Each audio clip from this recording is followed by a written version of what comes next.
Mladinski center Dravinjske doline je v soorganizaciji Kluba študentov Dravinjske doline na Konjiški grad zopet pripeljal grajsko finačo.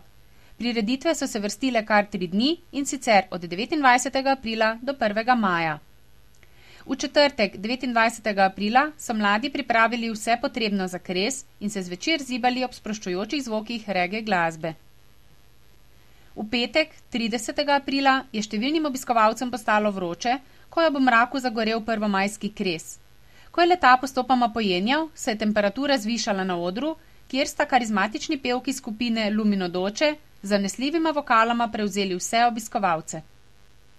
Temperatura je z nastopom skupine 500 metrov dosegla vrelišče. Sklepno dejanje grajske finače 2010 je bilo v soboto 1. maja, ko so se pod konjiškim Starim gradom predstavljala lokalna mladinska društva.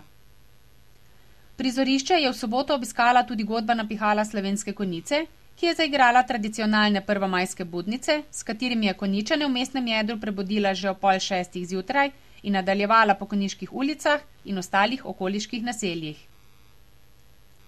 Sobotni pohodniki na Stari grad so lahko dobili obširne informacije o dejavnostih in projektih 4 društev, in sicer Kluba študentov Dravinjske doline, Leo kluba Slovenske Konjice, Kluba dijakov Dravinjske doline in Mladinskega centra Dravinjske doline.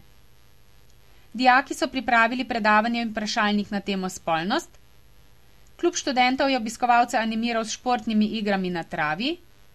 Leo klub je predstavil le nekaj projektov iz svojega pestrega seznama dobrodelnih projektov. MC Patriot pa najodmevnejše projekte, kot so Evropska prostovoljna služba, mladi ambasadori medkulturnega dialoga in šole kreativnosti kot kvalitetni način preživljanja prostega časa mladih.